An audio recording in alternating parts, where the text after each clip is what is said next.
Recording 2022. started. Oh, wow, now we started. All right, 9th of January, 2022. Welcome to this week's Matrix discussion group call. And there are really a ton of things that I could bring up and discuss this evening. Although Matt and I were talking about something kind of regarding natural law, and I want to get into that a little bit. But first, there's something that's going to be coming up rather soon, and I prefer bringing up different topics when time-wise they're really close, not something that is off in the future or something they're claiming is going to happen, things like that. But people have pondered a lot about 5G, and I remember a couple of years ago I went back and looked at an article I wrote this evening just to kind of refresh my memory and make sure that I recalled things correctly, which I had, fortunately. And there's been a lot of speculation as to what will happen with 5G and what 5G can do. There's a particular YouTube channel that, gosh, I probably unsubscribed from almost a couple of years ago because that was all he was hammering on. And it was specifically to the point of talking about the 60 gigahertz wavelength and what it can do, that microwave length, and some of the fears regarding it. And that wavelength is really a channel used mostly by military.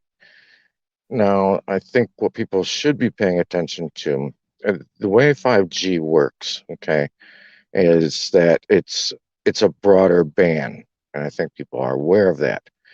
And by the broader band, I'm sorry, we need to realize that what that's referring to is that actually 5G has 24 channels from what it looks like to me that it can run off from. And some of these different channels are used for different things. Okay. Now, whatever phone you have, for instance, may not even be equipped to receive signal on all 24 of those channels. Your carrier might only pick, several of them that are conducive for what people use their phones for, whether it's downloading a movie or different things like that, different chats, different shows like this, YouTube, whatever the case may be. But like I said, the 60 gigahertz was only on one of those 24 channels that I was able to find. If anybody finds something different, just let me know in the comments or whatever. But one of the things I think we should really be thinking about is the fact that there are 24 different channels. And so it can affect a multitude of different things. 5G was supposed to be rolled out by the two biggest carriers this last December, over a month ago. And the powers that be asked them if they could hold back a month on it, to which they agreed on. Part of the concern was that because there are such a variety of channels, that it might affect planes and some of their guidance systems. They had actually multiple things regarding that they were concerned about. And so it was pushed back until this month, January. And then FCC, I believe it was, requested that they push it back another month. Well, these companies have spent a whole lot of money on rolling this out. I mean, tens and tens of millions of dollars. And so they're very anxious to get moving with it. Some of these companies have advertised, gosh, for probably the last 2 years that, they've got the number one best service, number one, spectrum service for everybody, which was really a fallacy. Um, what they really meant was they were going to have the best service, uh, intending when the 5G was to roll out. And I was thinking about that this evening as I set up for tonight's call, because I clicked over, to see what kind of reception I was getting, because here a few months ago, I spent just about a whole day checking out different towers down here on Southwest Florida, looking at best signals and things like that. And I double checked this evening the tower that I'm using, and I was like, one or two digits off from a 100% perfect reception. And I was like, cool. I just stopped and think, what's going to happen when this rolls out? Like I said, there's multiple channels that have a capability of being used. And it may not just be necessarily what frequencies your phone is able to utilize, depending on the provider, but we have to realize that our body is electric as well. And there's an electric spark that, keeps the heart going. That's why they'll use a shock, to get the heart going again. If somebody, for instance, has a heart attack or something like that. So electricity is very important, and it's part of what our body is made of. We're told in Genesis that Elohim breathed life into us, breathed his spirit into us. Well, what do you think it was he breathed in? The L in electricity, the L in Elohim, breathed in the L, breathed in its power, its electricity. And so I think here probably in about a week, things should be rolling with 5G. And in about a week, people can start watching what's happening maybe with you physically. Um, I'd be curious also just to keep an eye on the skies, see if you hear about any airplane problems, different things like that, and find what effects are being caused. I think a lot of people have probably also possibly had a receptor put into them one way or another in the past few months that also could maybe connect to some of these frequencies. Who knows? But anyway, just something that we can kind of keep our eye out for, something in real time. And with that, welcome Matt over here. We're kind of discussing natural law. How you doing, Matt?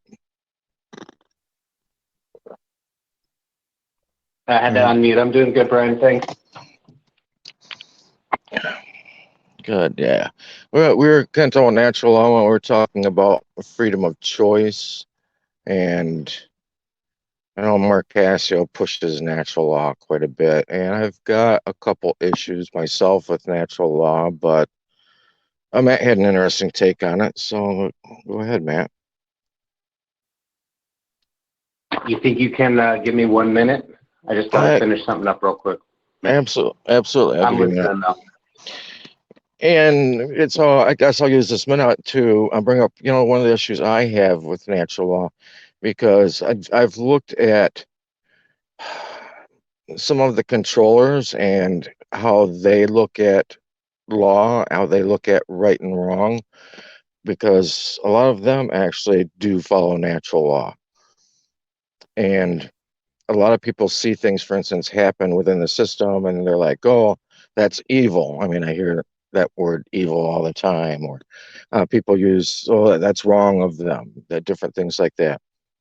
And the problem is that the system sees right and wrong much different than we do. What we base it all depending on, the morality and the standards we were brought up in, whether it's the morality of our family or the morality of our church or just the morality of the society in general that we live in. If you live in small town USA, your morality is going to be much different than if you live on the streets of Chicago, for instance. And this is even going to vary by country because it varies by traditions and things of that nature as well. And one of the issues that I have with really natural law as the system utilizes it is that you look at nature, you see how nature operates. Um, when you look at natural law and look at it being specifically applicable to nature itself, by definition, we're thinking of, for instance, the apple falling from the tree or water running downhill. There's just some things that aren't going to change. They are what they are. What your opinion is doesn't matter, and because it may not be the fact. Um, but in nature as well, you're going to see how different species of animal life operate. And one of the examples I've heard brought up many times is regarding, say, a lion or a cat, all right? And it's got cubs to feed. Well, it's going to go out maybe and grab a rabbit and kill a rabbit and bring it in for its cubs. And do you see the death of that rabbit or other animal that it kills as being something necessarily relating to morality? Uh, if not, then, well, what if it was to grab a human and drag a human in? Would you then maybe see it as relating to something that has to do with morality? Because I think there's really some things that you see in nature. I mean, if you're like to even watch a National Geographic channel, that you kind of cringe at. You know what I mean? When you see occur, and when you see that that is really being applied to our existence today, maybe not within our personal life, but maybe forced on us, then kind of opens your eyes up that, yeah, that they see that it's okay for something that's been termed such as the greater good or the end that justifies the means. I believe that's where those terms really originate from. And so I just really recommend people keep that in mind when you hear really natural law being pushed, and that, we need to live our lives according to natural law, which to a degree I believe they do. But I also believe that when it comes to sentient beings of free choice, things start to change a little bit. You back with us, Matt? Yeah, I am. I am. Um, so, when we talk about natural law, you kind of broke it down pretty simply as the law of nature. Oh, well, nature kind of seems to have a mind of its own, per se. And we've all heard the term, there's got to be a method to the madness. So I think these natural laws, well, like I was saying earlier, in chemistry, physics, you got, gravity, which is pulling you down, and then anti-gravity, so they say, which would not pull you down. Seems like the natural law kind of breaks down into two sides. And I look at everything from like 3 points of view, like a mind point of view, and then a physical, fleshy point of view, a body, and then a spiritual point of view.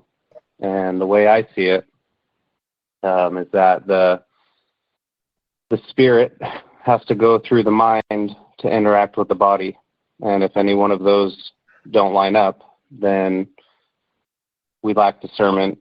And discernment is something the Bible tells us to ask God for, which kind of wraps back around to natural law. We're almost, asking natural law to tell us what's wrong or what's right, or left or right, or up or down, in or out, of this opposing force, good and evil. So, really, like we were talking before the recording, just the concept of that part of, I guess, what we would call natural law is that wherever there's, the way I put it was, wherever, we'll just say wherever ill intention puts its ill intent, let's just not lemons, then, natural law allows us always to make lemonade. And we're talking about the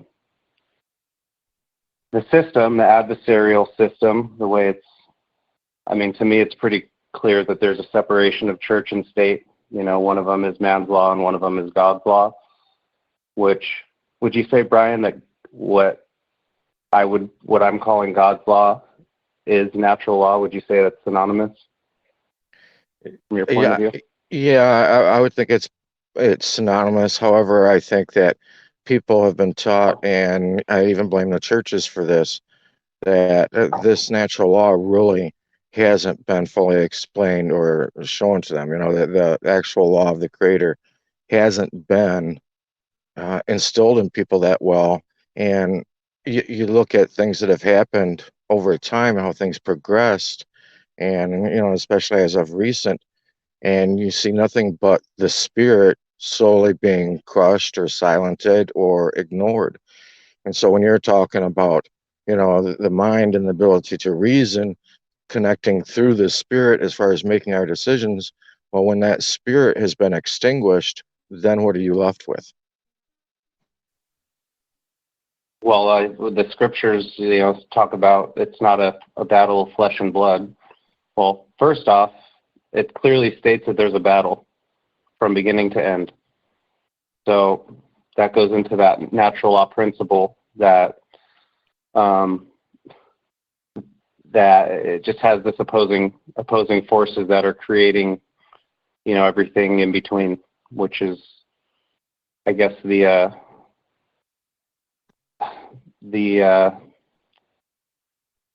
life to the situation, or completing the circuit. So allowing, reality to take place, with these two sides always being present with each other and creating some type of friction or movement or exchange. So you said something. I was going to. You said the churches. So like the churches are supposed to be, basically teaching and enforcing God's law, which we'll just say that from this point on, when I'm saying it, God's law and natural law is the same thing to me. Same, different label, same thing. So the opposition to God's law is man's law, which the Bible talks about as, fallen man, rebels to natural law is what the Bible refers to as fallen man. And the Bible also describes that man gets steered to do either right or wrong. So it seems like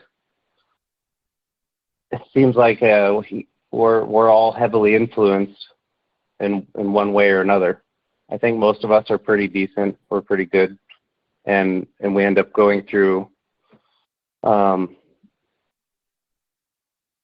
both. Like we're kind of in the middle, and that's where we do good, we do bad, and it just kind of goes back and forth.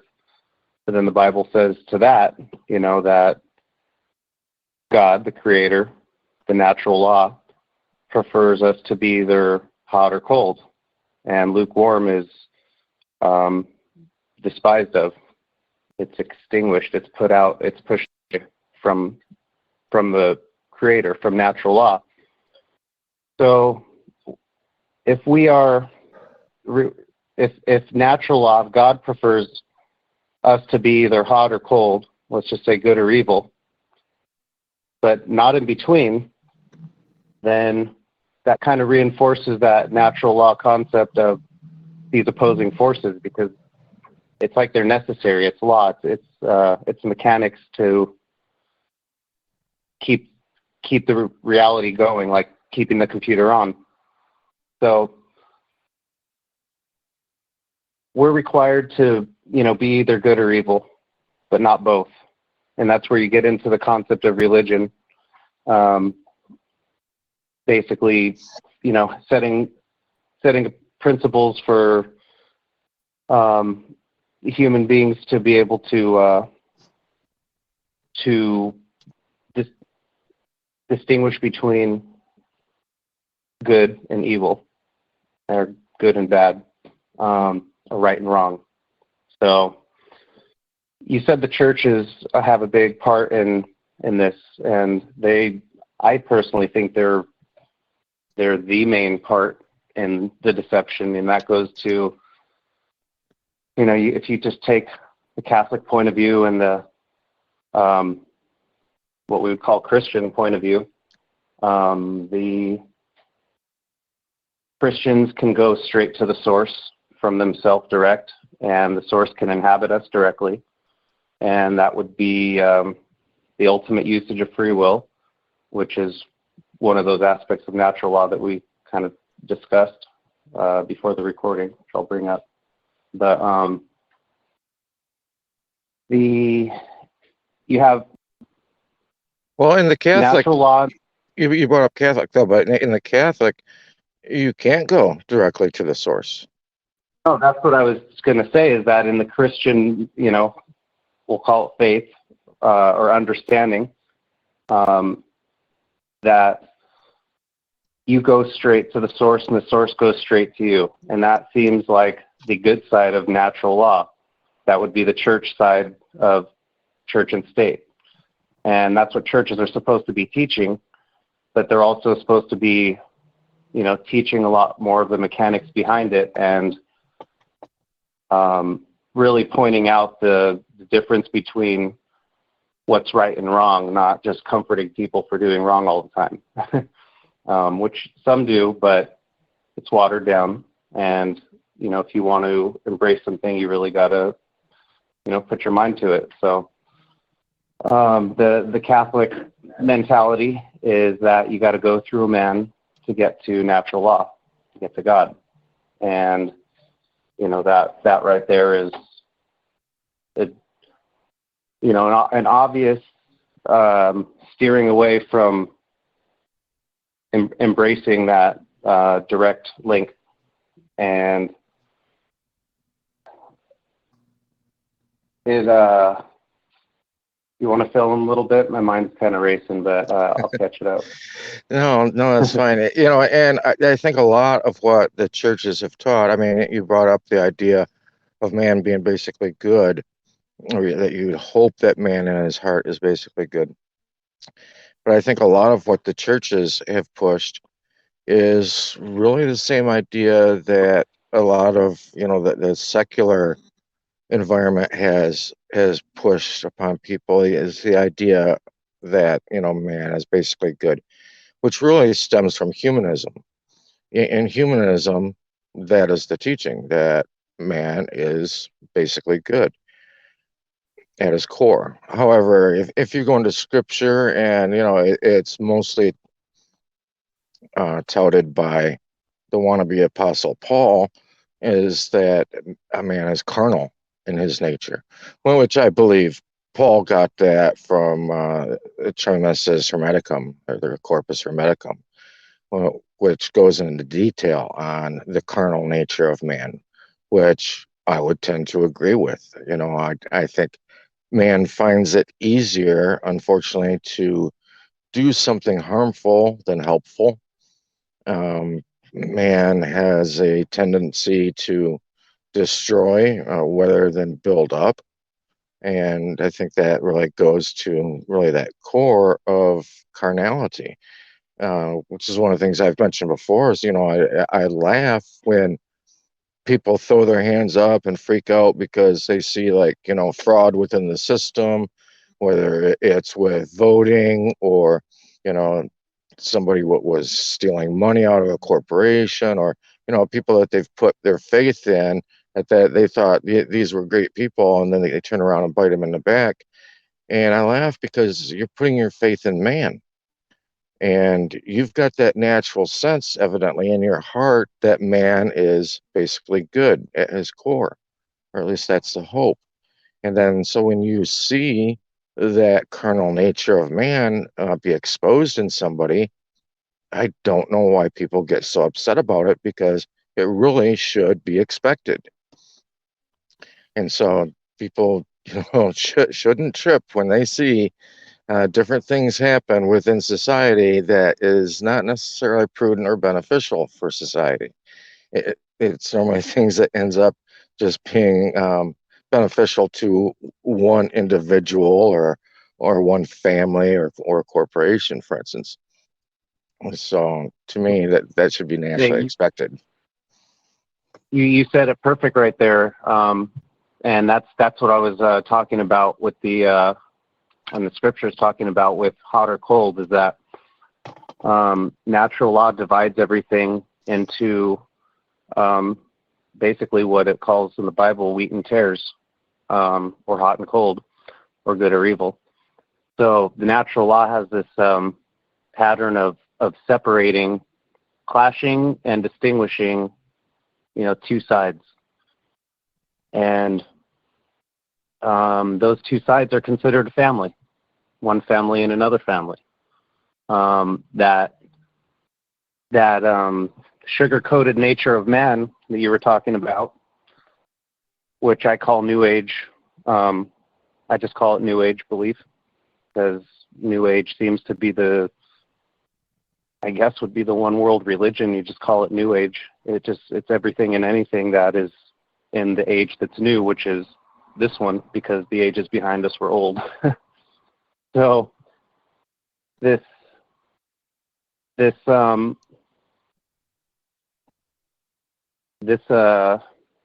separation of two sides that seems to be implemented through nature. I mean, just with the sun and the moon, the greater light and the lesser light, according to the Bible. And you have the fixed stars and the wandering stars, according to the Bible, which wandering stars we call planets. So there's this, obvious duality, and the way the Bible describes it is basically what I'll just call the way of the garden, which is pure, and then all the other ways outside of there, which, the Bible refers to a narrow path versus a wide path. And it also says in the Bible that we're created in the likeness and the image of our Creator, of God. And that right there is where everything is comes to life. It's where both sides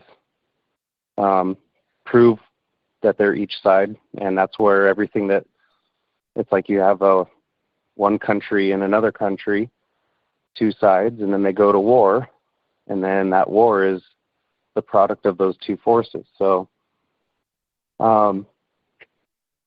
when one of the main things, because we're in this reality having to deal with all this real life stuff, which we'd call it, with the Roman system and all of its little Foot Clan, its cronies, little posse, which we just kind of call the system. Let's just call it for what it is. Let's just call it for what it is. So we'll call it the cabal.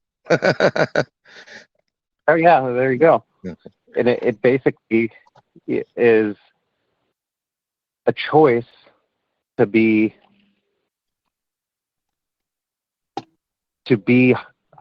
cold. I'll just call it cold. You're hot or cold. You're either in favor of the natural law, you're burning for it, or you're frozen and stiff away from it. So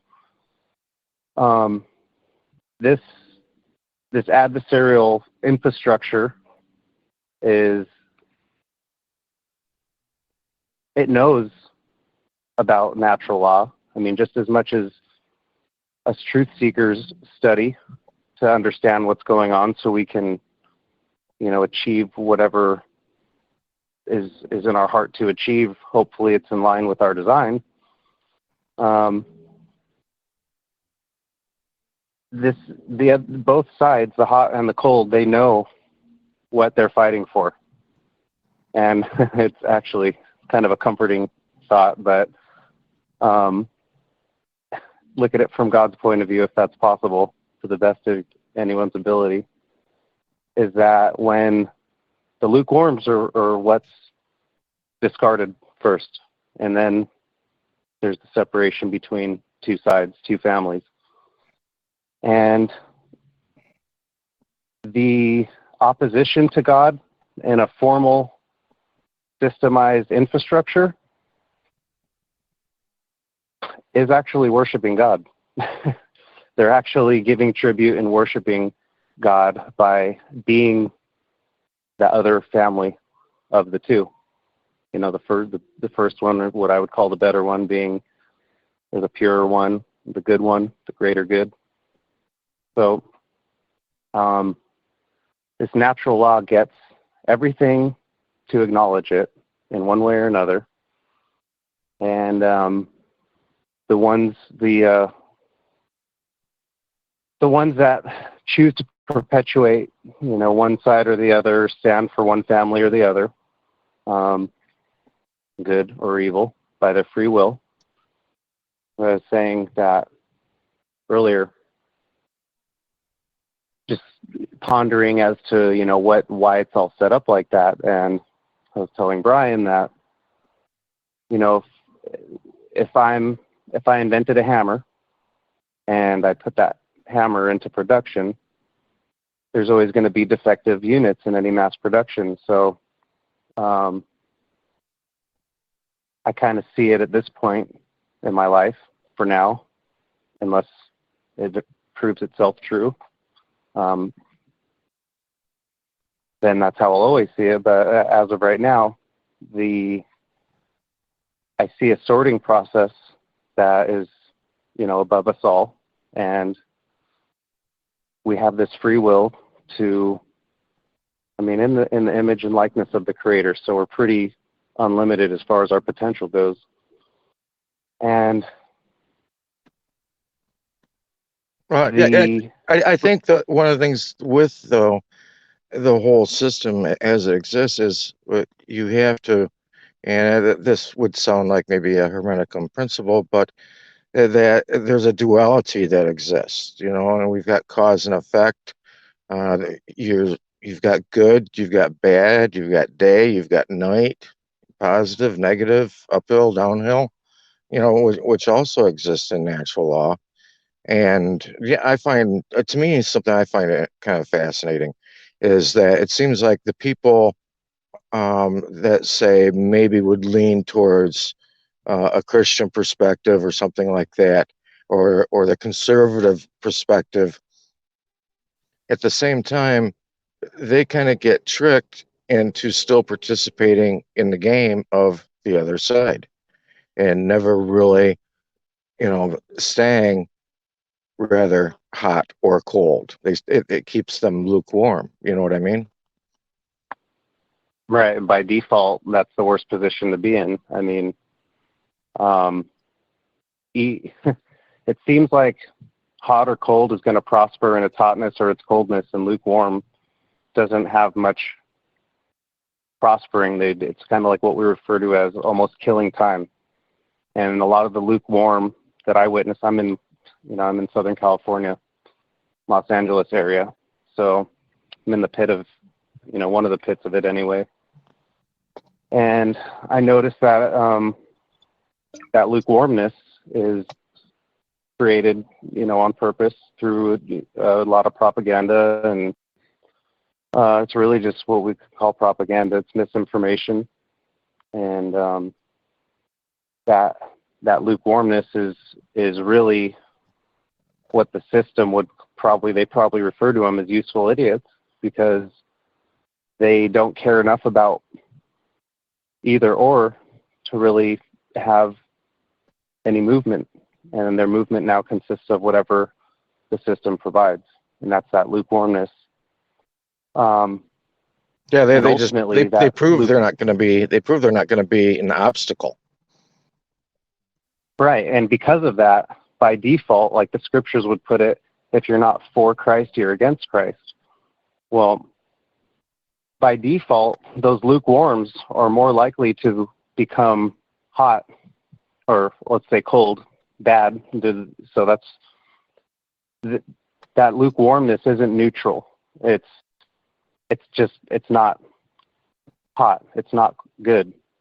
And by default, if it's not good, it's going to participate and perpetuate the other side. And that's this thing about this natural law of opposing forces, is that each opposing force is defined in detail. Absolutely. There's really no room for electricity to change unless we change it. So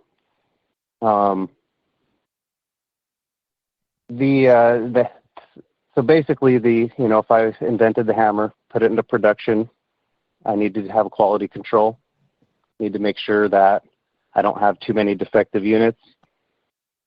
And in that, I also need to make sure that I can do something with the defective units. But nonetheless, there's going to be defects. And, if God creates a soul, it's the way I see it at the moment for a while, well thought out. God creates a soul, and there's going to be, defective units, then these free will that we all have is the mechanism that allows God to sort us all out for whatever's next, whatever that may be, or for whatever's now. I can't say what's next. All I can say is what's now and in front of me, or else it would just be hearsay. So this natural law has this balancing process, this sorting mechanism, and when we get involved with legal stuff, for one, I try to turn anything legal into something lawful because I don't really care about legalities. That's mad law, and law is pretty straightforward. They can try to call it a bunch of different things like gravity, which could easily just be called magnetism. I mean, there's so many possibilities, but natural law is absolute. So when we seek remedy for anything, natural law is the only absolute path to remedy. And we were saying earlier that,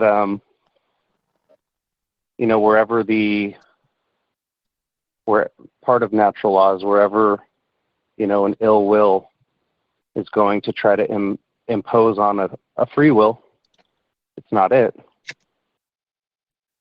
It has to provide a remedy. So when we're talking about any of this orchestrated corruption, and even in natural law, they have to allow us to have a free will and make the choice, even if they trick us into it. It's a tough concept, but it's like if someone's going to steal your car and they're pointing a gun at you, and then you give them your car, did they steal it or did you give it to them? So everything kind of boils down to a choice, and it's up to us to discern those choices. But this discernment process is basically our choices are going to put us on one side or the other, which goes back to that sorting process. So as much as the system and the courts and all the orchestrated evil to natural law, they have to leave doors to remedy, or to what in the corporate world they call them loopholes, where back doors. So the whole concept is wherever there's one side, there's the other, and it seems to be a kind of a ironic happening. Just it's part of life, is that wherever there's extreme good, there's going to be some extreme wickedness that tries to interact with it somewhere along the way, and vice versa. So, this natural law, I look at it as God's law. I thoroughly believe that the scriptures, at their core, are what uphold natural law as far as in a book. And really, I look at the public as a public trust, and the private as a private trust. And that private trust is what's supposed to be church, or what we know as church. And then the public side is state. So they want to codify all their rules and regulations in 100 or thousands of different books. Well, natural law has one book, and for those who are seeking to embrace the remedy of natural law, I believe that all the principles are outlined in there, and It's pretty much boils down to which family you're a part of, and the Bible says God created good and evil, so it's not like he doesn't know the system's there. He doesn't know people, do evil. That evil gives the good a chance to show itself, which is now our choice and our obligation. And that's where real remedy resides, is knowing who you are, where you're from, what the heck you're doing wherever you are. And I think a lot of the time in courts and stuff, people don't really know the answer to those things, and that's where that lukewarmness becomes the, by default, wrong side. It's all orchestrated, and you've got to make, I believe, a choice, one way or another, and for some reason people find it so easy to fall towards, the side of maybe the state, which to me has become the one world religion. That has become the church, and they've put a temple, in the heart of every county. That's the number one business in the USA, is the courthouse, is the temple. Everybody goes there to pay their indulgences. But I think it's really interesting when you look, for instance, at maybe the carnal or man's law, and then you look at real natural law, where natural law in and of itself is inherent. It doesn't have to be written down, whereas man's does. And when you look at the fall of civilizations over time, what you're seeing is that the more and more man tried to impose his will into a society, it ended up imploding on itself. And the negative will always implode on itself.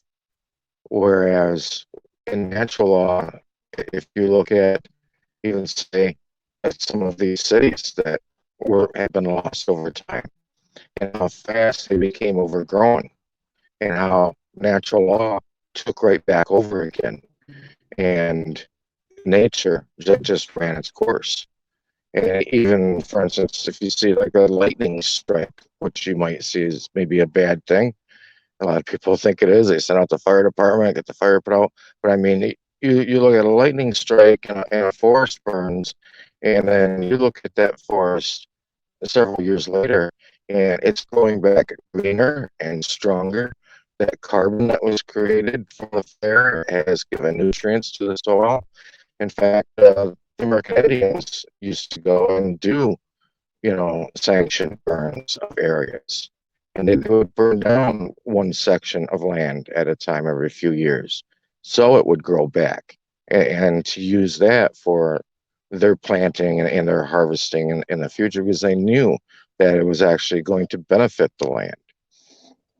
And so you kind of see the negative and positive play a role there. That's the remedy that's built into natural law, because those burned plants are going to become ash and nutrients for the soil, which then, it's a remedy that's built in the same, on more of a less fleshy aspect, because nature really has all of those.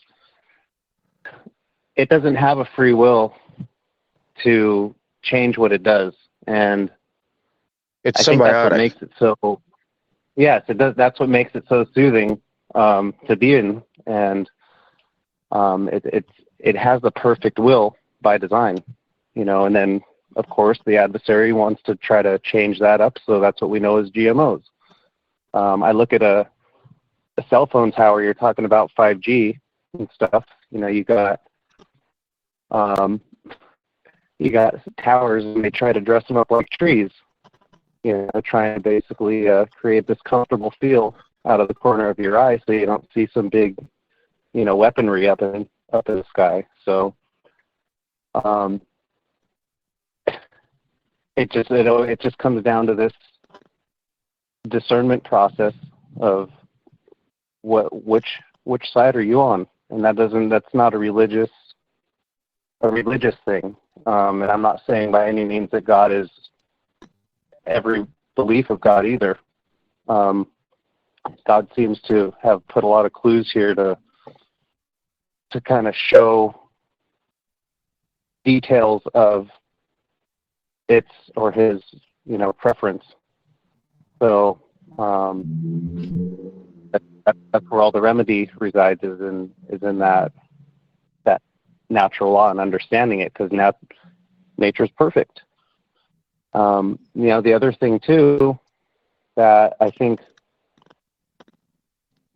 I look at things from a greater good or greater evil point of view. I want to be part of a greater good. When I say greater, I mean outside of myself and all of the good that is in existence, which would be the perfectness of natural law in effect. I try to be a part of that and support that. I aspire to do that, the best I can. So we have this, like you said, it's easier to do, the wrong thing a lot of the time. And, I think maybe just a simple decision can be what the Bible refers to as trials and tribulations, because a decision is basically going to show what you're aligned with. And, any of us seeking to find solutions to whatever it may be, mind, body, or spirit, they have to be, situation has to be under the magnifying glass of, is it good, or is it evil, or bad, or negative, or positive. And the New Age kind of has this one world mindset. It's kind of like a hive mind, to where everyone accepts everyone's preference without really opposing it. And, ultimately that kind of reminds me of like the, just the old days that the Bible talks about, of just, and this is where all of the confusion comes from, and the sexuality gets mixed up, and in turn, the generations following. So, to be able to see real easily, it's really simple and beautiful the way it's set up, because natural law says it's one or the other. No in between. It's either right or it's wrong. And that's the laws of God, is things are right and things are wrong. Well, the laws of man is the opposite. The law of inversion. This is what all the Satanism and stuff you get in. They practice this religiously.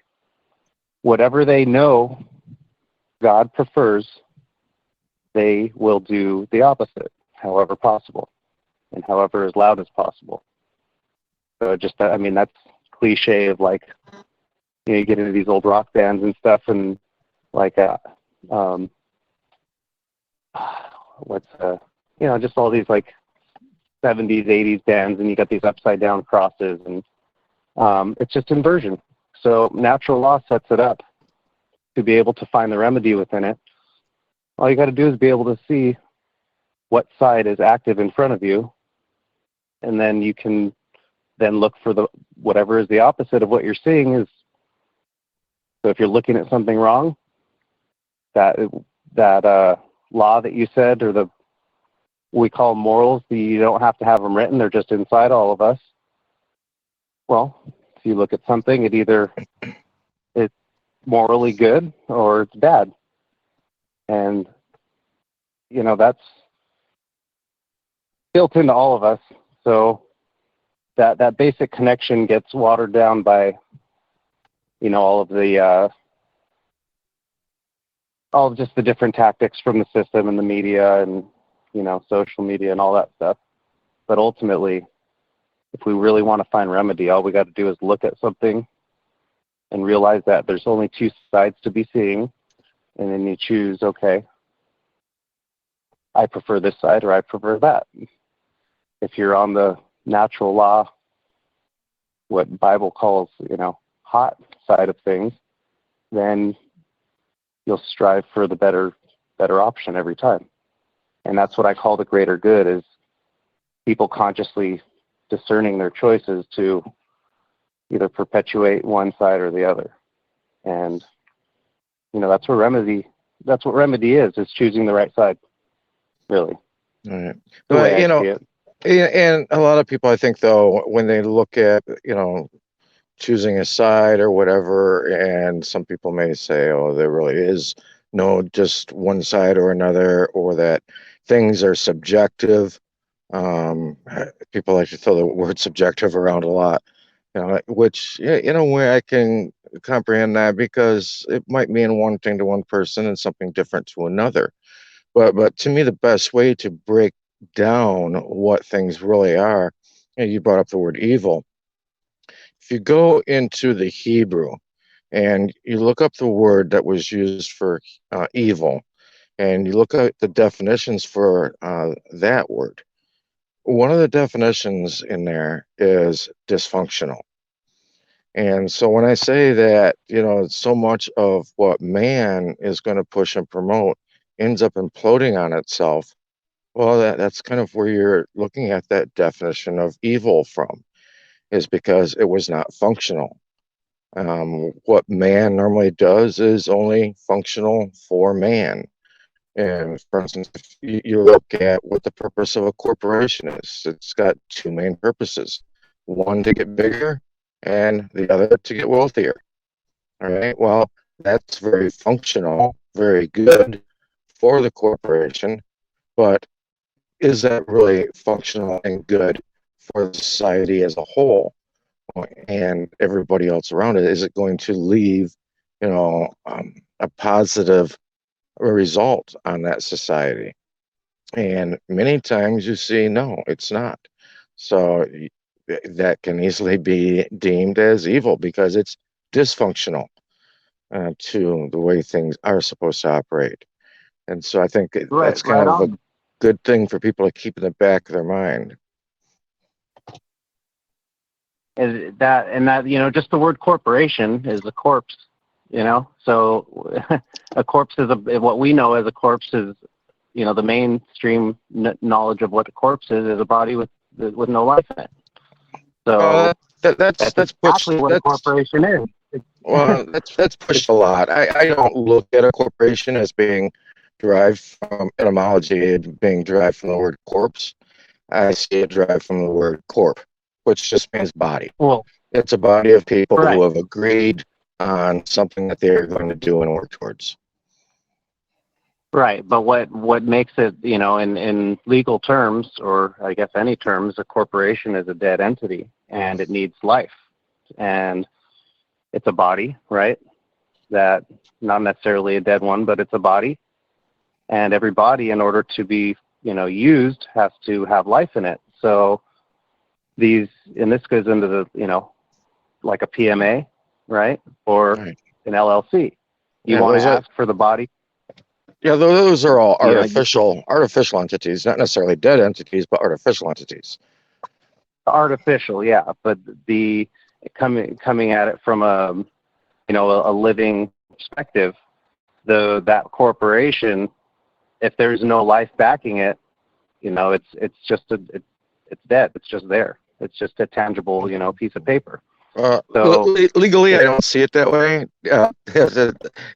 Sorry. I mean, I'm not meaning to argue with you or anything, but oh um, no, an artificial entity is something that's never had the capacity of life. So therefore, it can't have the capacity of death either. It's just an artificial entity. That's all there is to it. Um, right. Life does get breathed into it basically through its membership, and those that incorporate it become part of the body of that entity. But in and of itself, yeah, that's just an artificial entity. Well, from the private point of view, all the different types of ways that we can organize with others and d- define it as on paper to be able to, because the real things in life, they're not on paper, but the things that are real on paper come from life. So if the paper doesn't write itself, it doesn't type itself, and it doesn't print itself. So this, we have the ability to do things on our own, if we're hot and we're like, I don't want to be subject to this Caesar crap. So I'm going to, figure out how to do it on my own. I'm hot for the truth, and I'm hot for, what I'm purposed to do. So that's going to put somebody in a position to where they're probably going to come across, PMAs and stuff like that. That lukewarmness that doesn't really crave to know, or maybe it does, it just doesn't go after it, and that's what makes it lukewarm. But by default, we fall into, filing with the state and all that stuff. So then you have, two sides again, in the public and private. So it seems like they try to get our energy through these entities, which gets kind of interesting because you get into the concept of demons and stuff. They're trying to, that whole concept is our energy being, basically steered and used by something else. So Matt, it all kind of eerily, yeah. I don't know if you heard or not. Something you said just brought it to my mind. Here, I think within the last week, the Trudeau cabal up on Canada has introduced a bill. I think it's labeled C4, which is kind of interesting that they label it with a C, but it's kind of going after Christianity, and it's kind of trying to nullify the Christian viewpoints and biblical viewpoints and call it all a fallacy. So, I think not just with that up there, but, with this whole pandemic that the whole world has experienced, it's really coming to a point where people are going to have to make a decision here, I think. Well, they've called this the Great Reset, from the beginning, I guess from the World Economic Forum point of view, which is all just one branch of the same wicked tree. But I've always called it, anyone paying attention in the, seek truth has been kind of expecting prior to this past couple of years, like what I just called another 9/11. And when this stuff popped off and the whole mask thing started to, catch on, and that really right there is the first time in my life that I've seen, I'm 34, where instead of having to use discernment to, analyze who you're dealing with, everyone who put a mask on and everyone who, just keeps putting it on is displaying that they're either lukewarm or they're cold in that analogy, from my point of view, because there's so much information out there about, all this stuff. And another thing is, they like to play with words. Oh, go ahead. Yeah. And you showed a perfect depiction right there. And that is, there's followers and there's leaders. There's people that will take up the role of self-governance, and there's those that want to be told what to do all the time and are perfectly content and happy with that. And I don't think that is really the natural state of man. I think the natural state of man is self-governance. But it looks like we've gone the other direction. Well, that goes into the whole biblical concept then, right? It always, and I only got into, intriguing, heartfelt Bible research like a few years ago. And I was just following the patterns of corruption. And naturally, I kind of guess like any, like, quote unquote truth seeker would do, we like to find what the deceptions are and understand them so we can navigate around them. Like, we know in our hearts or in our souls, the deepest parts of our being, that there's what we would just call evil, taking place. And so it's, I'm going to say sorry. Well, what you brought up there is exactly, I mean, if somebody has, a leak in their roof, what are they going to do? You want to find where the leak is so you can stop the leak, right? Well, when you see something that is inherently dysfunctional happening within society. Why doesn't man, seek the truth and try and seek out where this is sprouting from so they can plug the hole? That's something I find a little bit disheartening. So Well, you're just left with, self-governing man will find the leak. The non-self-governing man will call someone else to do it. yeah, or And he'll they just might put a bucket it, there to but catch the water. no, they might not know how to fix it because they lack that knowledge, which is okay, But ultimately, they're going to try to do everything they can within their capacity to handle it, and that's what the voluntary servitude and what we loosely just call, or probably pretty directly like a slave system, is. So those who don't self-govern, there's going to be some type of outside source to go get your solution from, and There's going to be a cause and effect in not being self-governing. right. So I mean, in the same sense, we're the same as these positive and negative electrons clashing. We're driven to either do one thing or do the opposite of what the right thing is, or we're just going to not care and do it all.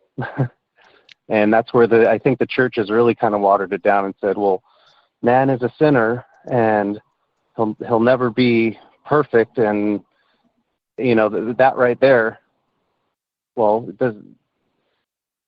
According, biblically, God is the only perfection. But then I rationally say, well, the Bible says that God created us in the image, so we have a pretty perfect potential. We'll all fall short, that's probably pretty, rational of a statement, but that doesn't mean we just have to, just let it all go and just do what's there.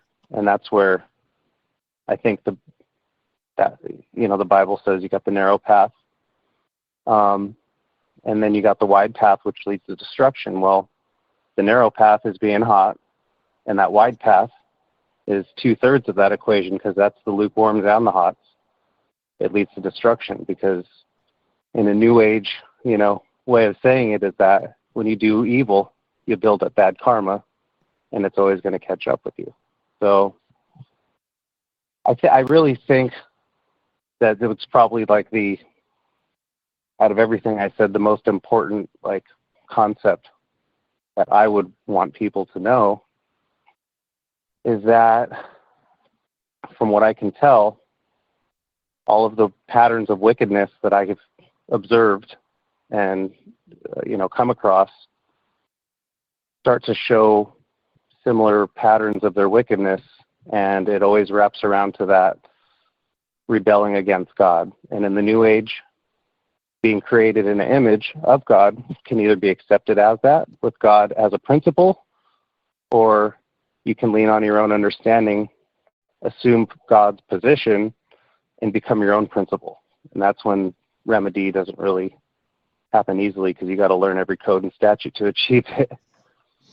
So, that's really where you're moving past remedy, and you're actually going to cure, which is the third step.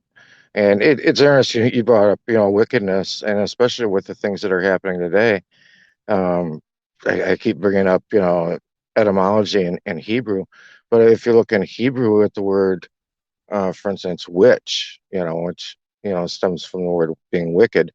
A witch is someone who causes someone to do something they normally wouldn't do out of deception. And I think we've seen a lot of deception being ramped up. A lot of witchcraft. Right. And what? Well, that's what I was going to say, is that, on top of that is, in the scriptures, the word sorcery and the word witchcraft comes from the Greek word those are translated from. The word is pharmakia, and Yep. it's pretty obvious from the surface, and you can look into it. Anyone can look into it more, and pharmakia, the definition of pharmakia, according to the the Strongs and any of those other dictionaries for Greek. Pharmakia is defined as witchcraft, sorcery. So that's why it's, if you go, this is something really cool and easy for any like Bible cross-referencing or even just etymology, taking the Bible. I don't ever say take the Bible out of it, but there's a website. It's called blueletterbible.org or .com, one of the two. And you can do a word search for any word, and it will show where that word occurs in the scriptures, but it also lets you click on each word and go straight to the Strong's Concordance for Hebrew or Greek, depending on, if it's the new or the old book. So doing that, there's a lot of blatant truth just in the, looking at the real word of what one of the words in the Bible means, like the word apply. That another definition for the word apply is beg. So when we're applying for things through the state, we're begging. And this is just simple word search from the language that English was built off of. Yeah, if you're looking for a permit, you're begging for permission, And if, we're talking about pharmakia, I think, and I recommend, people use the Blue Letter Bible, use that app, use that site. If you look at the word pharmacist, it'll tell you it's the maker of poisons. It doesn't get much more upfront than that, No, I had someone tell me the other day, I had, I think she's within a couple of years of me, so she's in her mid-30s. She said that she got, I think it was the second shot or something for her, but she got her little booster shot thing, and she said the next day she started feeling really not good, and she said I wasn't feeling like myself. I was angry. I kind of let everything go, and she's like, I transformed. And I look at it. I didn't get into this really, but I see spiritual mechanics behind all of this, where there's actual conscious forms of some sort that are assigned to, either bring good through people or bring evil through people. The ultimate good version of that is what we know or have heard as is the Holy Spirit. But this girl told me that she wasn't herself. She was, she was in the emergency room. She said she felt like a monster. She was yelling at people and throwing up, and she had to wait there for hours. And I've heard a whole bunch of stories like that, and actually, gosh, there's something going on with newborns, and this isn't a topic I really want to get into too much, but at the same time, something affecting everybody as a whole. We're seeing, a change with the magnetic spectrum of the Earth right now. A lot of that is going through some huge changes, and there's a lot of people, just even within our community that I hear talk who are mentioning, the feeling of maybe lightheadedness or dizziness, or, they're feeling a little bit off. I don't know if you've noticed anything like that. I've definitely been noticing it for about 2 or 3 months now. So, I think at a bigger picture, there's something major going on in this war right now. I would agree with that. And you also mentioned something that I'm sure is part of that, is the whole frequency, scenario with all of the technologies they use. But the kicker to that girl, what she told me, is that she said, I don't know what they gave me, but as soon as they gave it to me, I felt better within minutes, and I felt like myself again. And I realized, what the heck was I doing? I wasn't myself. And it brought us back to pharmakia, because witchcraft is, pharmakia by definition.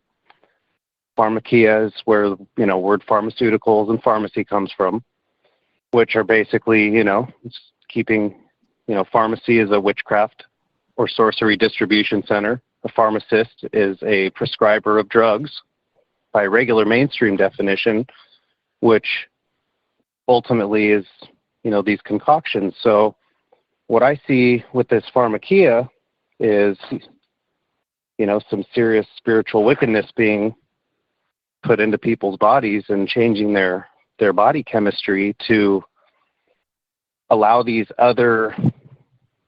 I just call them entities, whatever they are, whatever it is, other spirits or what, infiltrating the minds, because that's what these pharmaceuticals do, is they mess with the mind, and they mess with the body, which in turn messes with the mind. So it was interesting that she said she was within minutes, like 5 minutes or less, taking whatever they gave her, she felt normal again.